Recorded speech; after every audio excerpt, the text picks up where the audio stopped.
Welcome everyone to the new series of the UHI PMAG lecture program, and I hope everyone is managing to stay both safe and sane in these difficult times. This year's spring talks were meant to coincide with two Romans-themed exhibitions at Perth Museum, so all of those talks focus on the Romans. However, lockdown has forestalled the exhibitions, which will now take place later this year or early next. Given the abiding interest, though, in things Roman, we decided to leave the talks in place. It's therefore my great pleasure to welcome on your behalf one of Scotland's leading Roman scholars, and especially of Roman things, Dr Fraser Hunter, who curates the Roman things at the National Museum in Edinburgh. Before I hand over to Fraser, can I remind everyone to please mute themselves and turn their videos off. By all means, exchange comments with each other in the chat. But if you have a question for Fraser, could you please type it in the chat, in the everyone bit of the chat.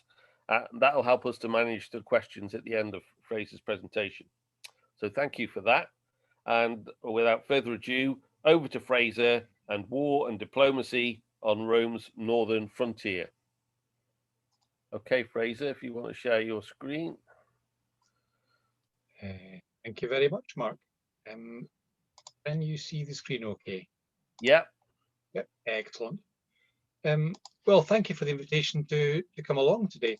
It's, of course, a shame not actually to be in Perth. But nonetheless, we do what we can.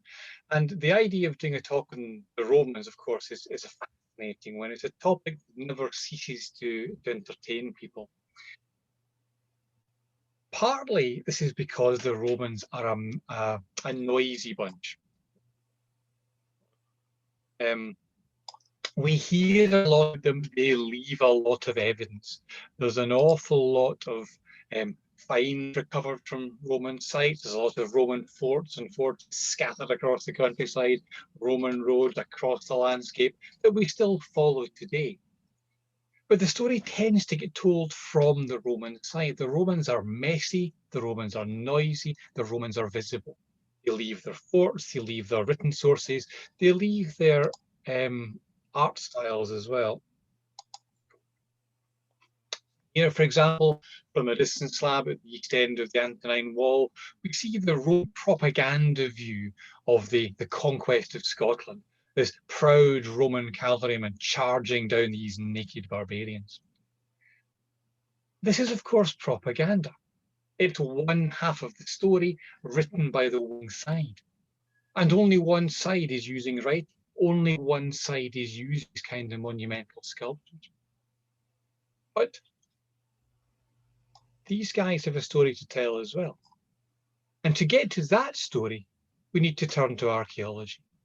And it's archaeology, and particularly the things that Mark mentioned, that I'll be using as my focus in the talk this afternoon. And just to give you one sense of how the story can be rebalanced, this is a find from a local site, an Iron Age site. It's a mold. It's a mold for making fake Roman coins, which immediately gives you a rather different view of how this relationship could play out. It doesn't all need to work the way the Romans did it. Well, let's start with an overview of the history of Roman Scotland. And it's a complex, fascinating story, a story of invasion and retreat over the course of 4 centuries. And the issue of why the Romans never conquered Scotland entirely could occupy us all day with the debate. Let me just, I suppose, characterize it in 2 broad camps. That's what you might call the Nationalist camp and the Internationalist camp. And the Nationalist camp says that the country was too difficult, that people were too tough, the climate was too bad, the midges were too horrible, and all these things meant that the Romans never managed to conquer Scotland. And the other view says it wasn't worth it. The other view would say that there was always something else happening in another part of the empire that took priority, that Scotland and indeed Britain were at the edge of the known world. And there's a bit of truth in both of these. That's the thing. There's no right or wrong answer. And if we hop our way through the different stages of Roman Scotland, so in the first invasion of Roman Scotland in the later 1st century AD, under the governor Agricola, the legions head north. And they seem to sweep through the country fairly quickly, up into the area of Perthshire, up towards the Highland line. They fight a great battle at a place called Mons Graupius, which is somewhere north of Edinburgh, who knows where. And I'll be taking no questions on the topic of Mons Graupius. They seem to have Scotland in their grasp, ready for the next leap forward into the Highlands, and yet they pull back. And here it seems quite clear they pull back because of problems elsewhere. There's a major uprising on the Danube, and troops are needed to go and quell that. So they pull back to the Tyne-Solway line. This, in due course, was fossilised in stone as Hadrian's Wall. And that, it seems, is that. Until a new emperor comes to the throne in the 130s AD, Antoninus Pius. And he orders the reinvasion of southern Scotland this time, up to the Forth Clyde line and extended up to the Tay with the fort at Bertha, on the edge of Perth. Now, it's normally said Pius invades for reasons of personal position. He wasn't a soldier, he wasn't a military man. And in order to get his seat on the throne secure, he needed to show he was a general, and he chose Scotland for an easy conquest. And this may be part of the story, but it isn't all of it. We know that this was a restless frontier, certainly under Hadrian in the early 2nd century, and it seems under Pius as well. There were genuine problems in the north. And it may be these problems that led to a withdrawal from Scotland barely 20 years after the reinvasion and the building of the Antonine Wall. The third invasion under the Emperor Timius Severus does seem to be driven very much by local concerns. There are all kinds of problems among the northern tribes, particularly among the groups around Perth, the Caledonians and the Miatae. If I was sitting in Perth Museum now, I'd be looking at the audience sternly and wondering what your ancestors were up to. And Severus and his sons lead 2 big campaigns into Scotland, which we'll look at later on. But again, these are short-lived, and the frontier sits at Hadrian's Wall for the next 200 years.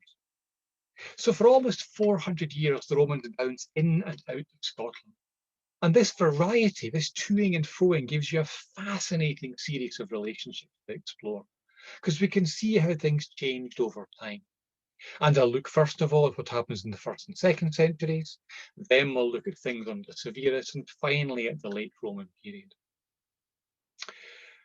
We need to do a bit of scene setting though, first of all. And before we get to the Roman things, let's look at the people who were here already. For the Romans did not much into an empty landscape. Now, there was no Scotland, of course, in the Iron Age. There was a whole diverse series of different regional areas and structures and organisations, and you can see that quite clearly in the different settlement patterns. Stone towers, the brochs in the north and the west, and the hill forts, particularly in the south and the east, open settlements of round houses in the northeast, and single houses and crannogs easily in the southwest and centre. It's a tremendously varied country.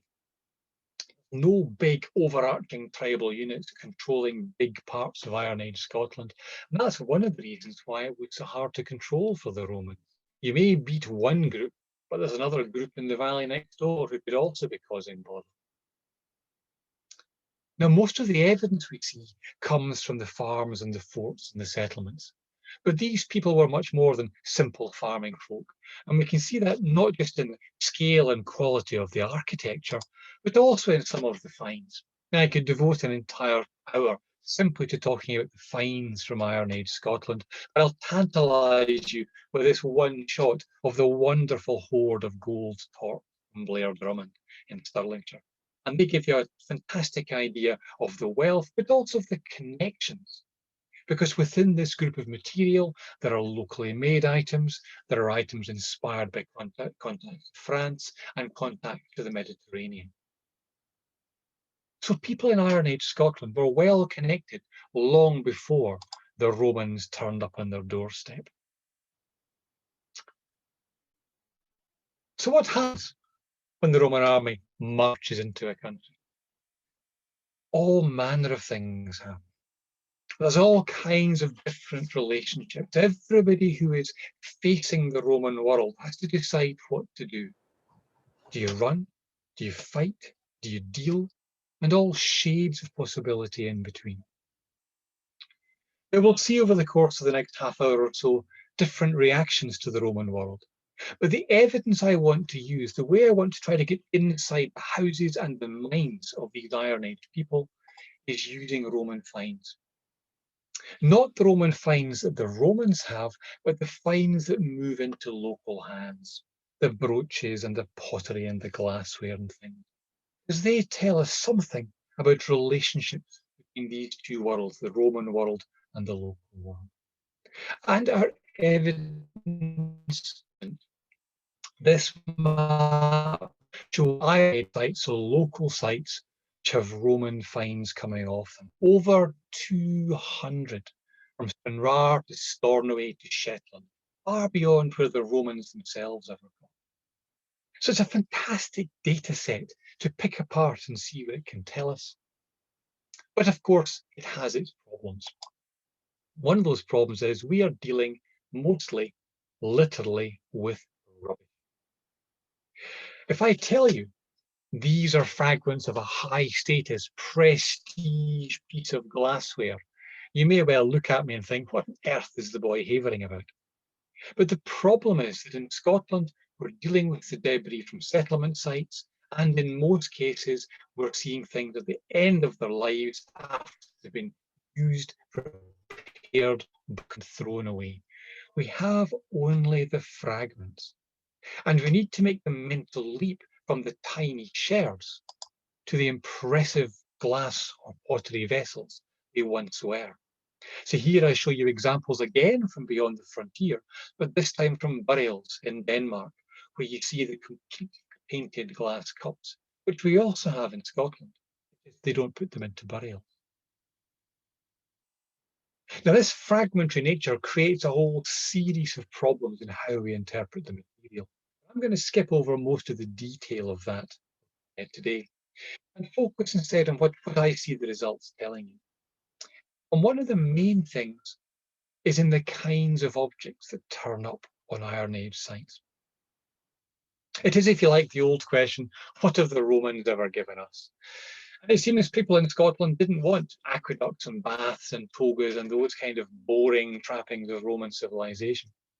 In fact, there's a very clear selection process of the kinds of Roman objects that turn up on Iron Age sites. There's two main kinds of things that turn up: jewellery and feasting and drinking gear. And the jewellery includes some spectacular pieces of Roman brooches. The piece on the left here from Aldern in near Nairn is a good 6 inches long, one of the biggest Roman brooches known in Britain. Absolutely stunning. And these would have been really impressive, if gaudy, things to wear. But this isn't a new habit. Of course, people have been wearing jewellery for millennia. And within the Iron Age, we can point to an existing habit: high status pins and brooches being worn as a way of showing your status, your identity, your affiliations. So Roman brooches are desirable, not just because they're Roman, but because they fit into an existing way of doing things. Brooches are useful in a way that writing and baths and things aren't, because they fit to your existing lifestyles. You're not transforming yourself into a Roman. So too of feasting and drinking gear. The Romans had an amazing range of fantastic vessels for eating and drinking fantastic feasts from. Here, for example, a cooking vessel, a patera from Dowlton Loch in Wigtonshire. There's a very similar one in the Perth collection from Stormont Loch. And this would have been a really flashy item to have on the dinner table, especially if you were serving something like wine from it, particularly if you're serving the wine in glass vessels. There were no glass vessels in the Iron Age. These things would have seemed like magic, something completely unusual. And it wasn't just the glassware. The pottery we see on Iron Age sites is dominated by fine drinking and eating vessels. This rather battered sherd from Beskford in the northeast comes from a piece of terra sigillata, Samian ware, imported from Gaul. Even within the Roman world, it is officer class material. And it shows a strong selection for the higher quality end of the market. So the locals may be getting very interested in the fine frippery and trappings of Roman fine dining, but again, this is not new. The feast was already a way that you would build alliances with people, show your generosity, have a party for your friends. Within Iron Age culture, this was absolutely standard. And we see here the range from the drinking cup, bottom left, to the massive cauldron, top right. So what we're seeing, if you like, is that the locals are taking those bits of the Roman world that fit how they do things. They're not interested in becoming Roman. Baths and aqueducts are irrelevant. What they want are things that fit their own local ways of doing things. They're using the Romans in this as much as the Romans are using them. But how are these finds getting into local hands? Well, it's clear that not everybody has access to these Roman goods. Some sites have very few, some sites have lots. And what I would argue is that you are seeing the Roman world coming into an area and dealing with the leaders. They are trying to work out who are the folk, who are the powerful people, who are the folk you can deal with, who are the folk you're going to have to cross your fight. If you can deal with somebody, either by trading with them or by entering in diplomatic gifts, then you can move on. You can move on to the next group. And the locals gain out of this as well. Rome is not just a threat, it's also an opportunity. If you can get your hands on this new exotic material, it becomes something you can use to show your status, to show your connections. It can be desirable for some people. And we can see one of these power centres, one of these local power centres, in recent excavations by Glasgow University close to Perth, at Castle Craig near Auchterarder, where excavations within the hill fort uncovered a previously unknown Loch dating back to the Roman Iron Age. And I outline here where the walls are, or what would once have been a massive dry stone walled structure, similar to the example from Musa that you see bottom right. Now, this is much more than just an ordinary common or garden farmhouse. This is a house that makes a statement. These things were rare in the local area. And building one of these things showed your links with the north, it showed your power and ability to construct these things. And we see the power and influence of these people also in the finds recovered from the site. Locally made material, fine glass bangles, for example, or this wonderful decorated handle from a tankard, ornamented with local styles of Celtic art. But the people at this site also drew the attention of the Roman world when they first came into the country in the 70s, early 80s AD. And we see fragments of broken glass, which should once have formed a fruit bowl, similar to the example you see in the Pompeian wall painting here. And most unusually of all, a bronze patera, a cooking pot or a wine-serving vessel, a really rare find, a really prestigious from off Iron Age. It suggests that people at Castle Craig were dealing with the Roman world in positive, if not in friendly terms. And of course, there can be all kinds of shades between outright hostility to outright friendship. Some areas, however, did become friends of the Roman world. And if you look at the map of Roman Scotland on the left and on the right in the 1st and the 2nd century, and all maps come with caveats, but I will focus in particular on the area of East Lothian and Fife, where there are no Roman forts known in either the 1st or the 2nd century. And it suggests that these two areas were seen as friendly to the Roman world. There was no need to put a garrison in these areas, in contrast to the troublemakers around Perth and Angus, apparently, required heavy garrisons. Fife remains fairly poorly known at the moment. There hasn't been nearly enough excavation work done there. But for East Lothian, we think we know where the local central power place was. And it was Traprain Law to the east of Paddington. Traprain itself could fill a talk. It's a hill that demands superlatives. It's one of the most important archaeological sites in the country. In the Roman Irish, so the period when the Romans are in Scotland, or near Scotland, this place was a boom town dripping in Roman finds. There are more Roman objects from Traprain Law than from the rest of Iron Age Scotland put together. And this, it seems, positive relationship with Rome, where they're acting almost as Rome's eyes and ears in the north, this runs for 4 centuries throughout the Roman occupation of Scotland. Other areas, it seems, had very different relationships. And another of the massive hill forts of Scotland may well be an example of that. This is Burnswark, down near Ecclefechan in Dumfriesshire. And you can probably see the ramparts around the top of the hill. And you may see to either side of it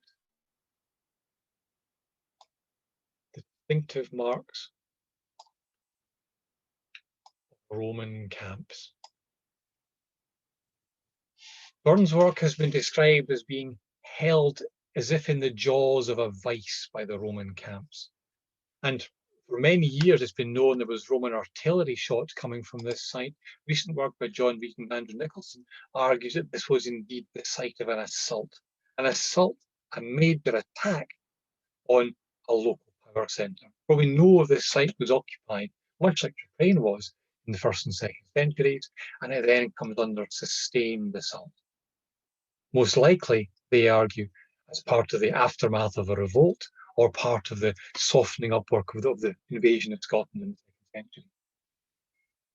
Whichever argument you take, it offers a brutal vision of what Rome could do to its enemies. Resistance comes in lots of different forms, and other evidence of resistance or reaction to the Roman world is seen rather unexpectedly in the artistic field. Because the 1st and 2nd centuries sees an explosion of Celtic art across much of Britain, and particularly in Scotland. Here I show you the example of a carnix, an animal-headed war horn from Deskford in the northeast of Scotland.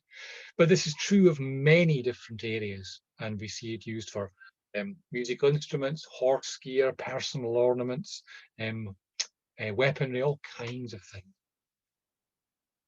Art is more than just art. This is art with a function, not art to hang on a wall, but art to go and wave in people's faces. It's a statement of identity, if you like. And in this case, the statement seems to be very much, we're not Roman, we're somebody different.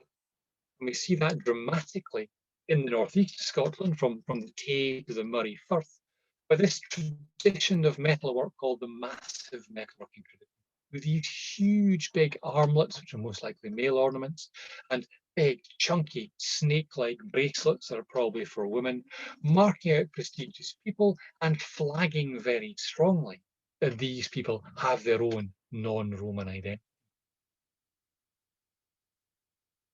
But this isn't just one up or one in the face of the Romans. The situation, of course, is more complicated. This may start out as a reaction against the Roman world. Indeed, they're even recycling Roman objects to make these things. For analysis of the Deskford carnix shows that the eye portion of it is bronze, a local alloy, but the snout and the back of it are brass, an alloy of copper and zinc, made from remelted Roman objects. And in fact, one of the practical benefits of the Roman world was as a source of raw materials, a quarry for things that could be melted down and reused. But Roman art and Roman objects had influence on local metalworking as well. So within the massive metalworking tradition, we see these finger rings. This is one from Fairynowm near Clivey in Stirlingshire.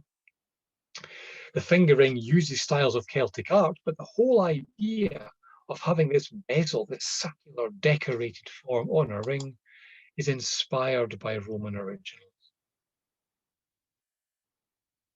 So it's not just opposition, it's also influence.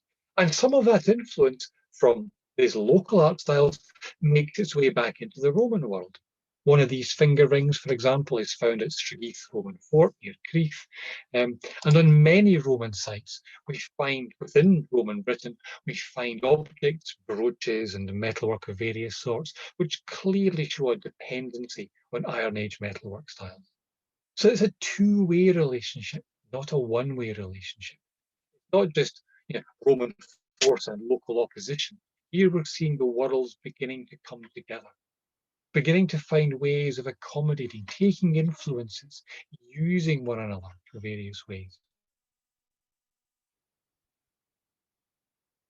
So we can see Roman objects, prestige items. We can see them as raw material sources. But their fate also implies they are seen as significant. And that's been made clear by recent metal detecting discoveries around the shores of Loch Leven, where a whole series of formerly intact Roman brooches were found on the margins of the loch. The loch was much bigger before it was drained in the late 18th century. And these are most likely intact objects placed in the ground as offerings, a habit that existed also in the Iron Age, and suggesting these Roman objects were seen as significant, important enough to be placed there as offerings, as thanksgivings, whatever it might be. And the idea of Roman objects as sacrifice is seen, perhaps most particularly, in this hoard of silver from Daresey near Cooper. Found by metal detecting in 2015, we followed it up by excavation. And the excavation showed this wasn't just a stash of silver buried for safekeeping. The orange star shows where the hoard came from. To one side of it, before the agricultural improvers got to it in the 19th century, there were standing stones dating back to the Bronze Age.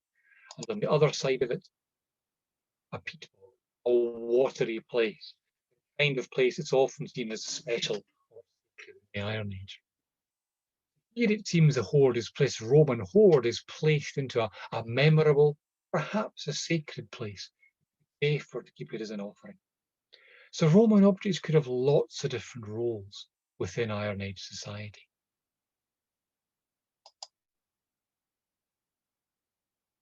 Things changed, of course. And most of what I've talked about so far has looked at the relationship with Rome in the 1st and the 2nd century. But there's a key break in our story, a key shift in the narrative. And that is between the abandonment of the Antonine Wall on the left here and the Severan invasion on the right. And between these 2 points, Roman policy changes. It changes to silver. Not just the odd coin do we find, but floods of Roman silver coins coming north, which we discover in coin hoards. Over 40 coin hoards are now known from Scotland. And these cluster in particular areas. You'll see on the map here, it's around Fife, Perthshire, Angus, up into southern Aberdeenshire, along the Murray Firth, and then clustering in the central lowlands. This doesn't show the same countrywide pattern anymore. It's targeted at the east. And piecing together the archaeology and the scattered historical records, it suggests that the Romans are trying to deal with a problem. And that problem is 2 particularly troublesome tribes, the Miatae and the Caledonians. The Miatae most likely in Stirlingshire. The Miat, for example, preserves the place name, you know the Miatae.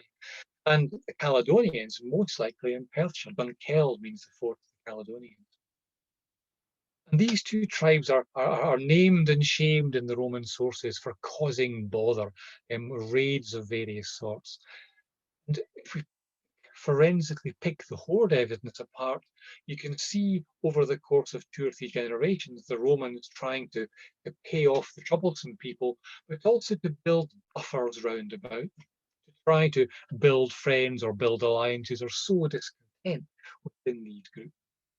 And we can see something of that from excavated evidence. This is a site up near Elgin at Burney, up on the Murray Firth coast.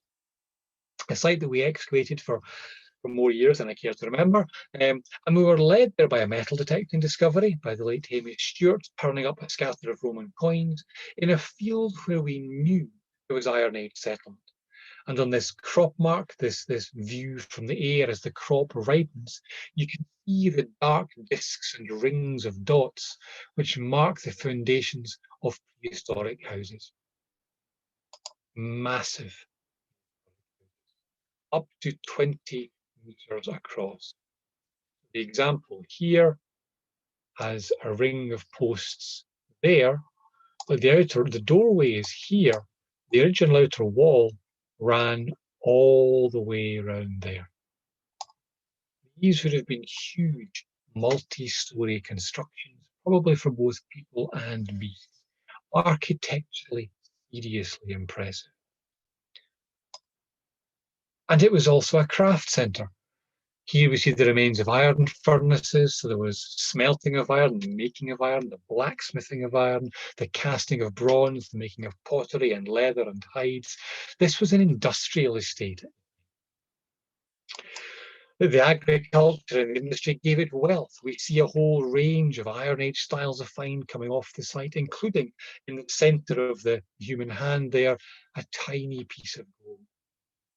Gold is incredibly rare in Iron Age sites, and this piece is distinctive. It comes from the terminal of one of these things, a ribbon top.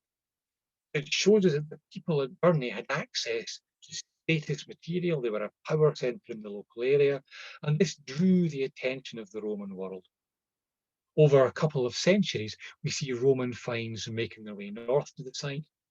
Bottom left, the fragment of glass would originally have looked something like this. Again, you see how you turn the fragment into the original to see something of its importance.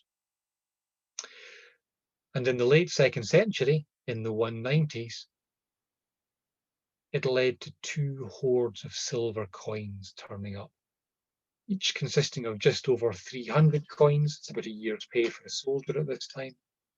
And coming north, it seems a few years apart. The latest coins in one of them dates to 193, in the other to 196. So this suggests a pattern, the regular payment of material north to a friendly tribe beyond the frontier. And this is not just a Scottish habit. It's being used all across the Roman world at this time, from Ireland to Russia. People are being paid off with silver. The Romans realize you cannot fight everybody, and the way you can buy peace, to give subsidies, to give bribes, however you want to call it, is going to save the resources of the army for the major battles you need. That's all very well, but what use is coinage in a land that has no currency? For in the Iron Age in Scotland, money is useless. The economy doesn't work on coinage. So what use a silver coin with the emperor's face? Well, that may be a major part of it. It's a token of his link to the Roman world. And it's not money for spending. Its function, probably, is more like the earliest Iron Age coinage, the earliest Celtic coinage in France and in southern Britain, which is in gold and silver. It's not small change. And it's designed to build alliances, to hire mercenaries, to use as gifts between groups, to give as religious offerings. And these may be the roles of Roman coinage in Iron Age Scotland. Prestige material for showing off with, not you actually spend.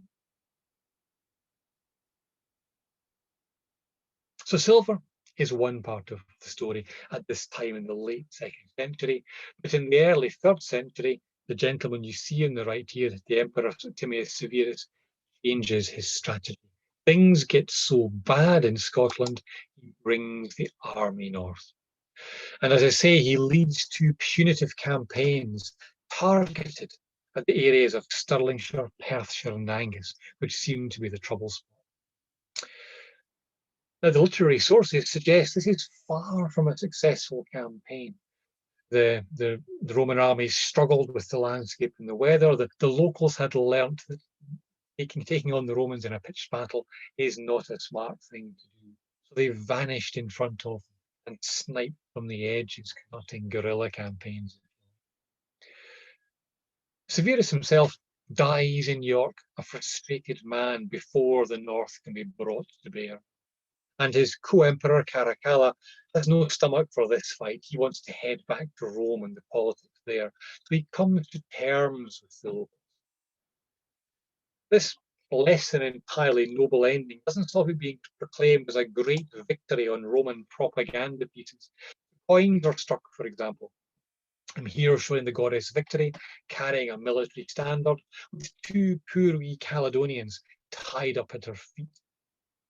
And most spectacular of all, in my view, on the far edge of the empire, at Volubilis in Morocco, an arch was built by the Emperor Karakala.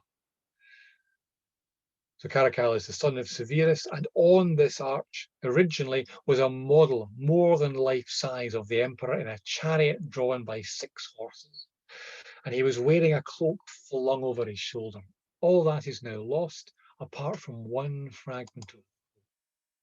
And this cloak commemorates the victories in its decoration that Severus and Karakala fought. On the right, a Parthian, an Iranian, with whom Severus fought in the east, and on the left, Caledonian. Complete, you will notice, apart from true. Non-matching legs as well. The picture on the left here, the detail on the left, shows you how the original looks. Answers in the back of the postcard case, which plan is represented here. So the Roman propaganda story says this was a great success, but actually I think it was the silver, not the soldiers, that had the bigger impact. The silver was spread over a wider area. It was being used to buy peace, but it was being used to do more than that. It wasn't just a bonanza, a free bonanza, if you like. The Romans knew what they were doing. By giving some groups silver rather than others, they made haves and have-nots. They created tensions in local society. And then when they stopped giving these subsidies away, suddenly the groups who had the silver looked altogether less impressive. It undermined a lot of what the power relations in these societies, creating local unrest and tension, leading to people fighting one another rather than fighting the Romans. That was the theory. That may have been the practice for a generation or two. There seems to have been upheaval in the northeast of Scotland. But out of this upheaval emerges an altogether more anti-Roman group and an altogether more formidable enemy, which is the Picts. Now, the Picts become the real problem, the real bogeymen on the northern frontier.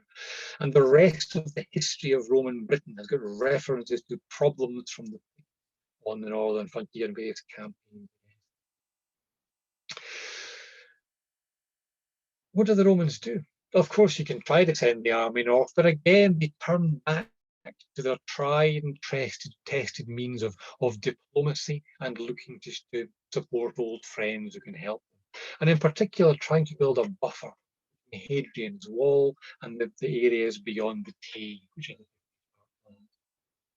Once again, Trapraean law and presumably sites like it receive Roman largesse.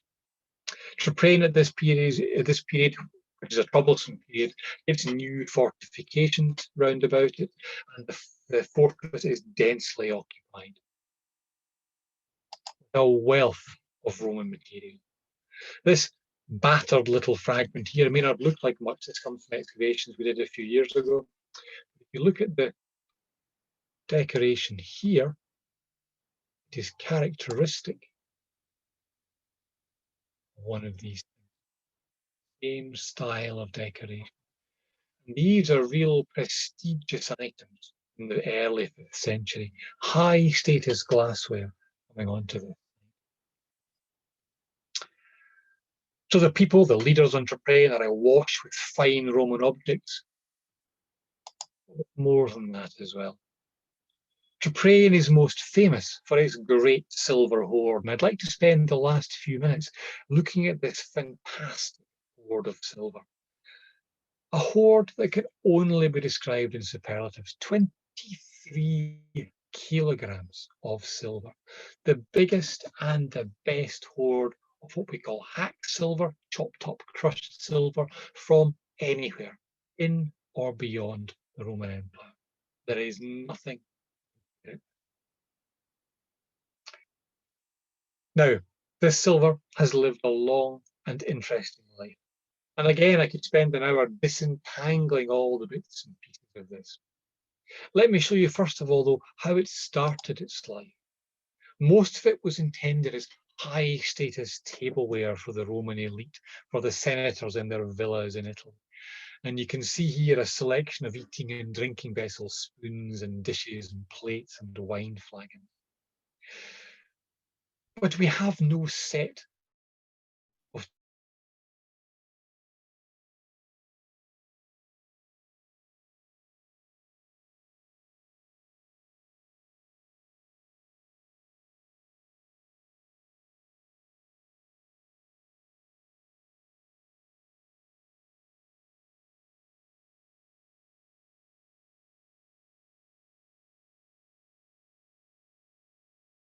seen him riding a sea panther in the middle of this watch face, very appropriate watery iconography for a watery use. But these photographs are misleading. They show the objects as intact, and in fact, they've been very, very skillfully, but very extensively stuck back together. Originally, they were in bits. The silver came to the site hacked, beaten, and broken. And when it was first discovered, over 100 years ago now, the answer seemed simple. This was the work of barbarians, looting the dying remnants of the Roman province, plundering it from its silver, bringing it north and hacking it to pieces. Because after all, they were barbarians, and that's what barbarians did. It always seemed a bit of an odd story, particularly for Traprain that had such good links to the Roman world over such a long period of time. And we are just at the end of a project to reevaluate this great treasure. One of the topics has been looking at others of these hacked silver hoards. We use the German term for it. In English, hacking implies chopping. In German, it implies crushing and bending, which is more similar to what happens here. And when we plot where these hoards come from, there's a very obvious feature. The black line is the Roman Empire's edge. The hoards come from both inside and outside, particularly in the northwestern provinces. It is not just the work of barbarians. And if we then look more closely at the objects, we start to see careful patterns, particularly in how they are chopped up. The chopping up is done very regularly. This is not a vandal with an axe. This is somebody being very careful to chop into quarters or sixths or thirds or halves. Random. And we then start weighing the pieces. And we discover there's patterns in that as well.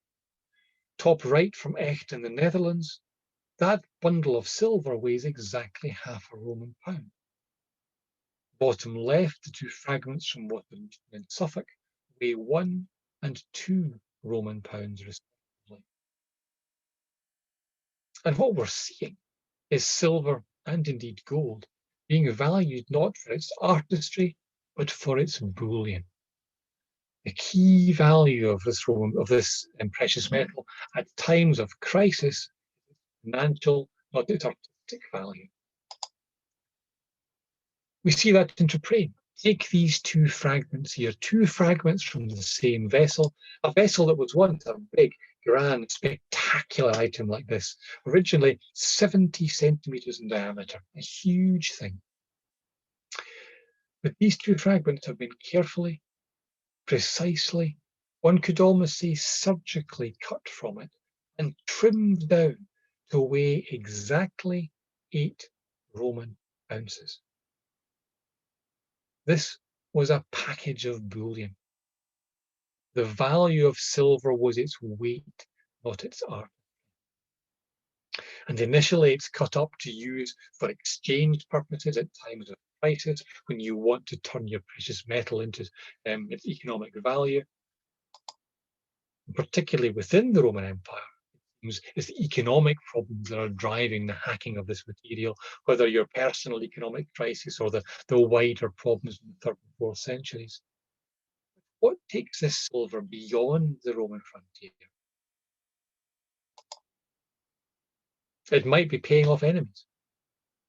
Here we see a 16th century vision of a Pict, John White's view of a Pictish warrior. And it may be that some of this silver is being sent north as payoffs, as bribes. There's certainly evidence of that in the literary sources. But it could be payment for services rendered. You might be buying mercenaries. The Roman army in the late Roman period needs soldiers.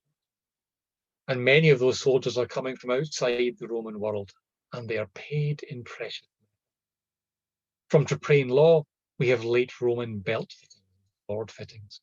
It may well be these are men who served Rome and brought back their price in silver. For the hoard is not a one-off. It didn't come to the site in the way that we see it today.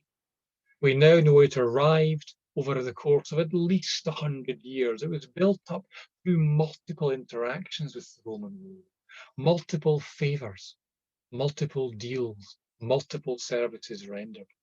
From the 4th century into the 5th century, beyond the formal end of Rome's engagement with Britain, there are still people in the south of the province paying off people in Traprain law to act as a buffer.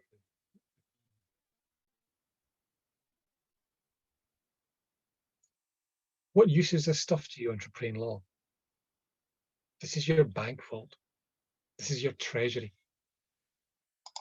Turn this stuff into prestige goods of your own making. We know from analysis of crucibles from the site, they were melting down silver, and one of the items found from the site is one of these magnificent silver chains. These would have been neck ornaments, torques, which is a long-lived Iron Age status symbol here reimagined for this wealthy new world. They cluster particularly in southern Scotland, with a few of them in Aberdeenshire and Moray and Inverness, areas that seem to have had close links with the Roman world. This silver has a power. This silver remains important long after the footprint of Rome has left these islands. Over the next 4 or 5 centuries, it is silver which is the prestige good in Scotland. We see it in the brooches of the Pictish period at the top here from Perthshire, from Tumblebridge and Cluny, or at the bottom from the shore facing Ireland from Hunterston. A brooch which on the front looks golden, but you turn it round and you see it as a silver skeleton. Silver was the status material choice in the early medieval kingdoms of the north. That silver was Roman silver.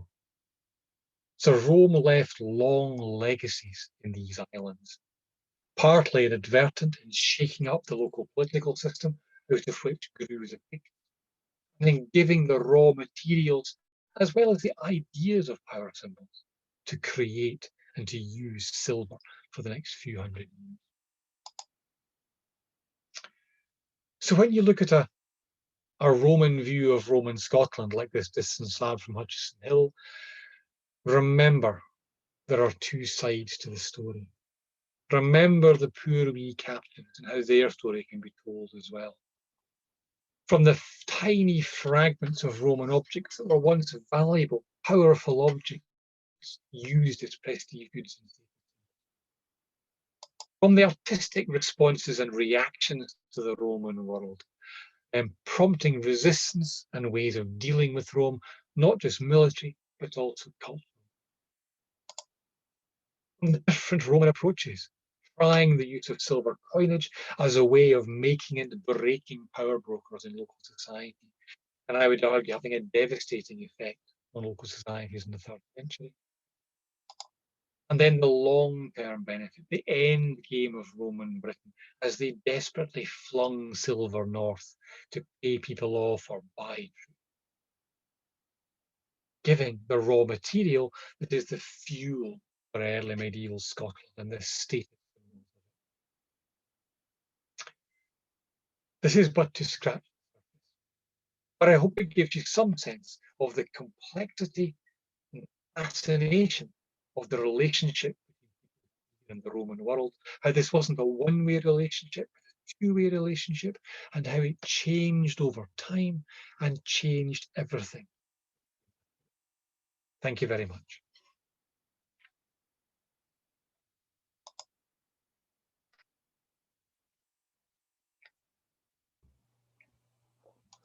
Okay.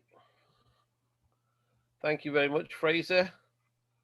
That was a splendid and nuanced coverage of Roman and non-Roman interactions. What's our favourite term these days? Native is pejorative. Indigenous is just too much of a mouthful. What's our?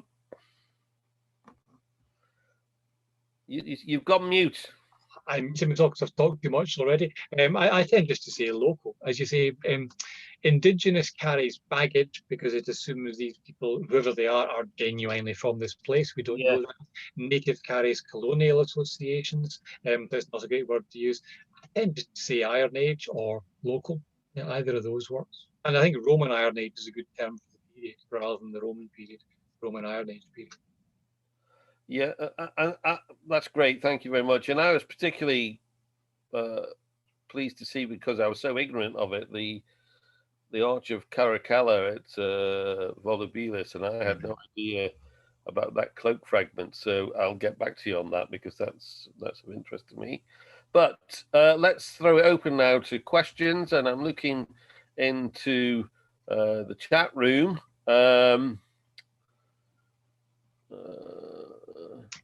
Promise you'd filter all the nasty questions, Mark. Remember, I only get nice questions today.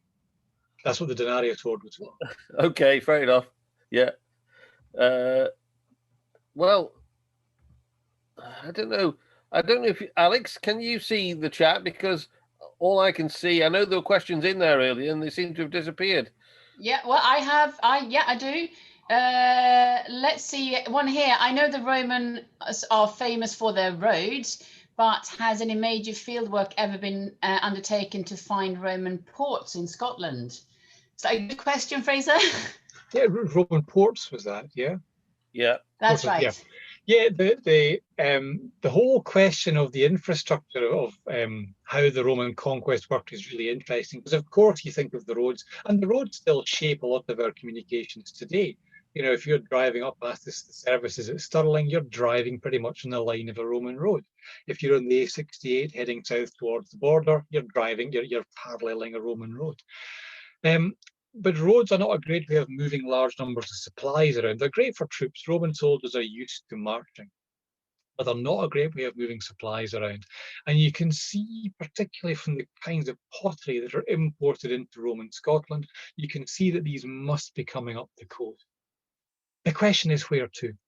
And we've never yet excavated a Roman harbour in Scotland, but there are fairly good arguments that we can identify some of them. So certainly in the Antonine period, in the second occupation, at the west end of the Antonine Wall, Old Kilpatrick is almost certainly a harbour site. At the east end, there's more discussion, but Camelin near Falkirk, in my view, is a good candidate. Cramond has almost certainly got a harbour. Inveress, which sits on the river, has almost certainly got a harbour. I think any Roman site that was on a river at the watermouth would have had the ability, would have had water contacts, and a number of these certainly Old Kilpatrick on the west, and I would guess either Camelon or Cramond on the east would have been the major sites for harbour imports in the 2nd century. But there is more work to be done, not least because the water level has changed. Sea level today is not the same as sea level in the Roman period. And so working out where exactly the harbours lay is a topic which still needs a lot of work done. Oh, that's really interesting. We have another question in the chat here. Does the Roman attitude towards Ireland offer any insights into why they did not achieve colonization of Scotland? Ireland is another really interesting question. There's two ways you can look at Ireland. One is historical, one is archaeological. Ireland is one of these places that attracted quite a fascination for the Roman authors, and indeed the main literary source we have for the early conquest of Scotland in the 1st century is written by the Roman writer Tacitus. It's for his father-in-law Agricola, and he says Agricola often said how he could take Ireland with a legion and a couple of auxiliary units. So it's argued that the Romans certainly had their eyes on Ireland. And if you look at where the legions are placed, the big 5,000 strong heavy infantry forts, the one at Chester is effectively an aggressive posture towards Ireland. Chester is Liverpool, that's the leaping off point for Ireland. But they never tried, they never invaded. And most likely it's because they never had the soldiers to complete the conquest of Scotland. And if they had the resources to keep pushing on in the 80s AD and to attempt to conquer the rest of Scotland, chances are they would have turned to Ireland, because there was this sense of these lands beyond the ocean, these lands beyond the continent had a special prestige value for the Romans. That's why Julius Caesar was so keen to come to Britain, to be the first Roman to get his boots on Britain, because you were seen as going beyond the ocean onto land no one had been to before. Ireland would have had the same fascination, but logistics never allowed it. Yeah, certainly impressive how they travelled around. We have at least one more question here about the ring that you were discussing from Strigith. Just if you could tell us a little bit more about it. Oh, I didn't put a slide of that one in. I don't have it handy. It's a gorgeous wee thing. Strigith was a really interesting excavation. It's one of the forts to the north of the Antonine Wall, sitting on the road line up towards the Tay. And it's occupied in both the first and the second occupations of Roman Scotland, a big, powerful node in the occupation of Roman Scotland, with a very rich artefact assemblage, lots of fascinating things from it, one of which is this indigenous, this local style of ring. And for me, this is fascinating because this dates to it must date between 83 and 87 AD. It's very, very tightly dated. If you have and yet it's a local style. So you have to imagine the local metal workers are being influenced by Roman rings. They are making their own versions of these Roman rings. And one of those Roman rings is turning up in a Roman fort, all in the space of a few years. It's all happening in a melting pot of contact and communication. And that's why I think the art styles are so interesting. People are using these objects as a way of dealing with this fast changing world.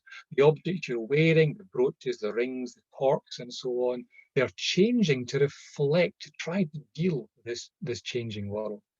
And within Roman Britain, for example, the brooch styles that we see, which contain bits of Celtic art on them, to me, this is all about maintaining a bit of your previous identity in this totally changed world. It's a bit of a past being brought into the present.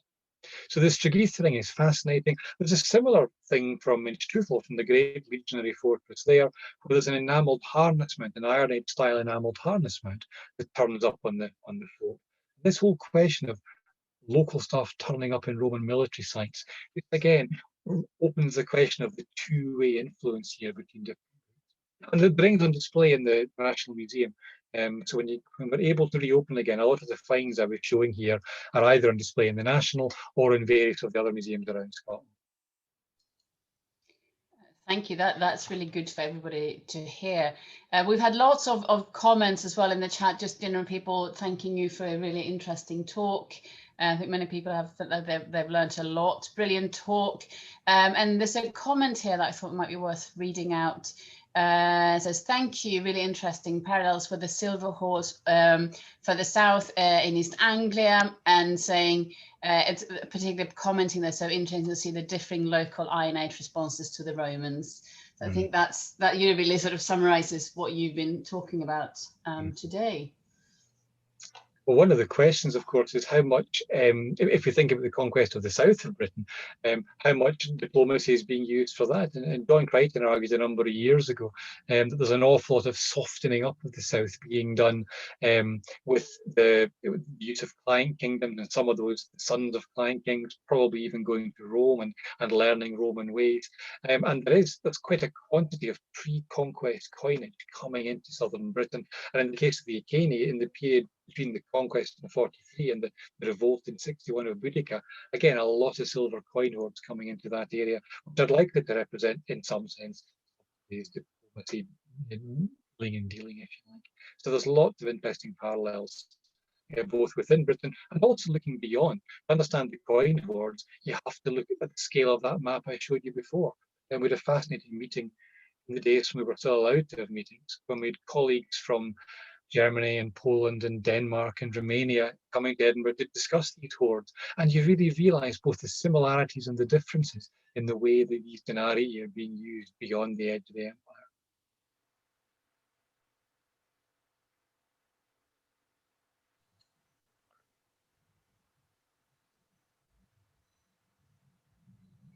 Oh, here's another question that popped up actually. How long was the fort at Trimontium occupied?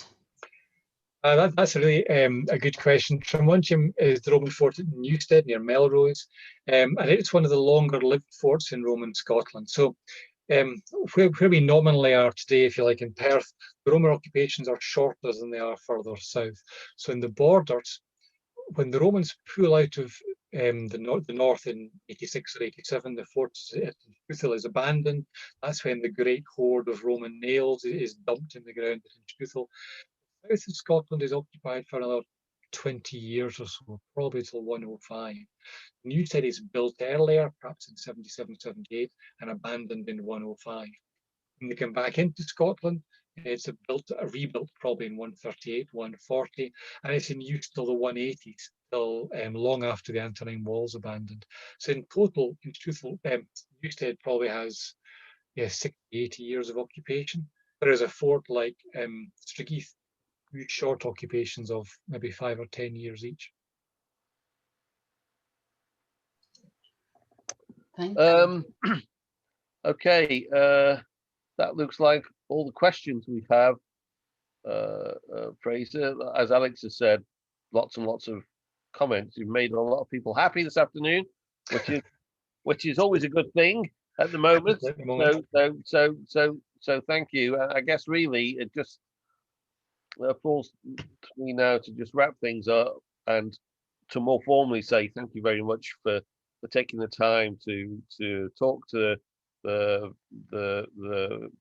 various, I was going to call it a group, but we're not really a group, various enthusiasts who've come along to listen in this cyberspace. It's been really informative. It's been really engaging, and thank you. And imagine the sound of hands coming together to clap. It's a real sadness that we don't hear that, but it's there for you. Great talk. Thank you.